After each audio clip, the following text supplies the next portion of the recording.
The Secret Jews, Chapter 1. In a remote Brazilian village, a visitor discovered a parchment with mysterious symbols on an old hut's wall, among religious images. The hut's owner knew little about the parchment, except that it had been a treasured family item for centuries. The visitor also learned of a peculiar annual custom involving a white sheet with black stripes, during which a local man's daughter remembered her father fasting and praying from a now-lost book. Additionally, every Friday night, villagers observed a tradition of spreading a white tablecloth and lighting candles, though no one knew the reason behind it. In Brazil, some wealthy women in Rio de Janeiro, leading a life restricted by Spanish and Catholic customs, partake in a weekly ritual involving card games. On Fridays, they briefly pause their games to set a white cloth and light candles, a tradition they refer to as honoring the Prince of Peace. This act, done without much solemnity or prayer, is reminiscent of welcoming the Sabbath in Jewish tradition. Similarly, other practices, such as marking the wall with a mizrah or observing fasting, reflect hidden Jewish roots. These customs are remnants of the Marranos, Spanish Jews who converted to Catholicism but secretly continued Jewish practices, passing these traditions down through generations. Many people worldwide practice various religions while retaining aspects of their Jewish heritage through customs or rituals. For instance, women in Rio de Janeiro have integrated these practices into social traditions, while others with Marrano roots blend Jewish customs into their worship, with some even returning to Judaism.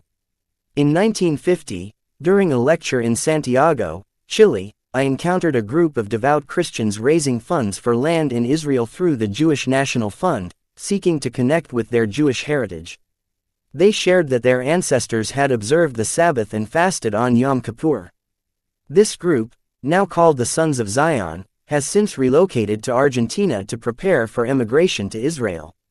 They celebrate Passover with unique traditions in a Marrano synagogue in Buenos Aires, where their all-night Seder features women in white dresses and black veils, and greetings with kisses on the forehead, echoing customs from the Inquisition era. Although Marranos, or covert Jews, are most commonly associated with the Inquisition-era Spain and are primarily descendants of Spanish Jews, the phenomenon of Jewish communities practicing their faith in secret predates the Inquisition by over 1,000 years. The Visigoths enacted the first anti-Jewish laws in Spain, and early anti-Jewish riots occurred in the 4th century, during the early years of Christianity. Many Jews were coerced into converting to Christianity but continued to observe Jewish customs in secret. Early Spanish Marranos were few and eventually assimilated into the general population, with some evidence of Marranos in the Byzantine Empire and Africa, though their traces have disappeared. Marranism also extended beyond Christian lands. In the 19th century Persia, during a period of national and religious turmoil, several Jewish communities were destroyed, and many survivors converted to Islam while secretly maintaining Jewish practices. Their descendants, now known as the Jadidim, live in a ghetto in Mesht, Iran. Though they outwardly practice Islam and participate in Muslim rituals, they retain their Jewish customs, use Hebrew in their prayers, and maintain a unique religious identity. A group known as the Jadidim, who follow both Islamic and Jewish traditions. They pray 5 times a day as prescribed by the Quran, unlike Jews who pray 3 times daily. The Jadidim also fast during Ramadan and Yom Kippur and celebrate both Islamic and Jewish holidays. Due to economic reasons, they keep their shops open on the Jewish Sabbath by having a young boy, who is exempt from Sabbath observance, manage the shop and provide a pretext for the owner's absence. Despite their partial conversion, the Jadidim manage to balance their dual religious practices without conflict. They bury their dead according to Islamic customs but perform Jewish mourning rituals. Their weddings are conducted by an Islamic officiant, but they observe Jewish blessings afterward. They follow similar dietary restrictions to Muslims, with some remnants of Jewish dietary laws still in practice. Another group of Jewish people known as the Dagadis, or the Jewish Bedouin of the Sahara, remains largely unknown. Due to the lack of a census in the Sahara, the current number of these secret Jews is uncertain. Their base is in the small town of Beja. In the 1920s, Nahum Slouch, a French Jewish scholar, described them in his writings. He noted that the Jews of the Sahara were like the highway robbers they lived among, always carrying rifles, even during prayer. They were unfamiliar with the Talmud and practiced polygamy. They had little knowledge of Elohim, a name for God, and the Beth Hamidrash Jewish school.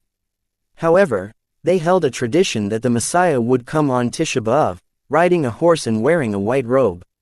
On Tisha B'Av, the Bedouin Jews would ride through the night in their best clothes, searching for the Messiah among passing caravans. When they encountered Slouch, a bearded man riding with a Jewish guide, they initially believed he was the Messiah. It took him a long time to convince them that he was merely a professor from Paris. The Daggadists, like the Jadidim, no longer need to practice their Jewish customs in secret. Although the Jadidim can worship in regular synagogues, they choose to pray in underground sanctuaries and still post women at the doors to warn of approaching danger. This is now a symbolic act, reminding them of a time when secrecy was necessary. Both groups cling to their Marrano identity, reminiscent of their forefathers in Spain, even though they are now free to practice openly.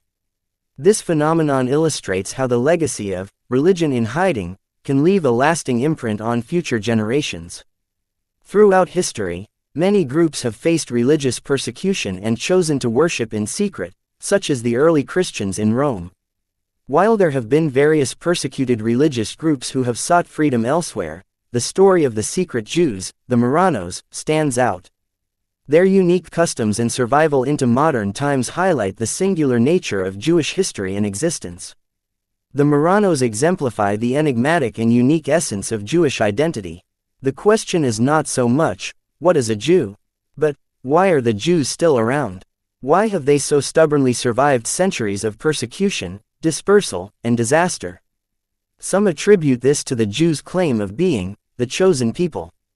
However, if chosen, it seems more often for misery and exclusion than for peace or privilege. Others refer to the Jewish mystique, but it remains more of a mystery. The existence of Marranos, who retained their Jewish identity centuries after converting, highlights this puzzle. What has caused Marranism to survive? Why is there no equivalent in other religions? Their continued existence, despite tenuous Jewish bonds and faint memories, is part of the strange circumstance of Jews in our midst. Jews are survivors of a civilization and faith born 4,000 years ago. Although older civilizations still flourish today, they developed in their own lands, while Jews survived in foreign territories, exiled from their own and often forced to flee again. Yet, they continue to worship the God of their ancestors, recite ancient psalms and prayers, and use the same language. Against historical odds, Jews have preserved much of their ancient culture. The mystery of their survival remains, regardless of historical context or events. The establishment of the State of Israel and the survival of large Jewish communities in the United States and other countries after the Holocaust are examples of incredible resilience. Contemporary events are connected to the history of the Jews, who over 400 years ago invented Marranism to maintain their faith despite dire circumstances. Under the Nazi regime, many Jews resorted to various methods to hide their identity, such as forging documents, changing names, and hiding in monasteries or Christian homes. After the defeat of Hitler, most returned to Judaism, never truly committed to the Christian faith they had adopted for survival. Another phenomenon during the early days of Hitler's rule was the emergence of hidden Jews from families that had lived as Christians for generations. These families, who had fully integrated into Christian society and often did not even tell their children about their Jewish heritage, came forward to return to their Jewish roots. Hitler's racial laws changed everything. Converted Jews, despite their devotion to Christianity, were now considered Jews. Some struggled between their faith and their growing identification with Judaism, returning to the faith after being declared Jewish by the Gestapo and dying in concentration camps. Others enthusiastically embraced Judaism, emigrating to places like Palestine. During the early years of Hitler's regime, I visited Franz von Mendelssohn, head of a banking firm founded by the sons of Jewish philosopher Moses Mendelssohn. Despite being a great-grandson of Christians and considered an Aryan under the Nuremberg laws, he resigned from his position as president of the Lutheran churches of Germany. He felt he could no longer pretend to be anything other than a descendant of Moses Mendelssohn. He showed me a museum in his mansion with portraits and a bust of his Jewish ancestor, including porcelain monkeys Jews were forced to buy in the 18th century to finance the Prussian porcelain industry. When we returned to his office, we were both too moved to speak. Finally, I said to him, "You are a Marrano." Mr. Mendelssohn had never heard the term, so I explained the story of the Marranos, especially those who returned to Judaism. He responded, "Too late for me. My ancestors and I have been Christians for 4 generations. I can only return to my people, not to its faith. I identify with their pain, fate, and pride." Although he did not return to Judaism, his daughter, Eleonora von Mendelssohn, a well-known actress, became an Orthodox Jew. In Hitler's Germany, as in many periods of Jewish history, persecution spurred Jewish resilience and a return to Jewish values. Oppression often awakened Jewish resources and created contempt for the persecutor, leading to a revival of Judaism. While many Jews did convert under the Inquisition and Gestapo pressure, with thousands sincerely becoming devout Christians, a key factor in Jewish survival has been that throughout centuries of persecution, some Jews always maintained their Jewishness. Their descendants continue to manifest the memory of their ancestors' faith in their rituals and lives. At the turn of the century, many young Russian Jews, whose ancestors had endured harsh pogroms under the Tsars, became early converts to communism, inspired by Jewish leaders like Marx and Trotsky. To prove their allegiance to the new atheist regime, some even held wild parties on the Day of Atonement. Despite early communism offering some religious freedom, such as Yiddish schools and open synagogues, these young Jews embraced communism, eager to escape the oppression of the Pale of Settlement. However, their optimism was shattered by Stalin's anti-Semitic purges, which closed Jewish schools, synagogues, and led to the execution of many Jewish intellectuals and professionals. This period of secret, subdued Judaism lasted until the creation of the State of Israel.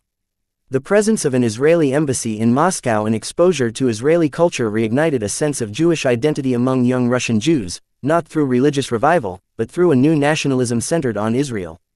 The pivotal moment came with the Six-Day War in 1967, awakening a dormant identity among Russian Jews.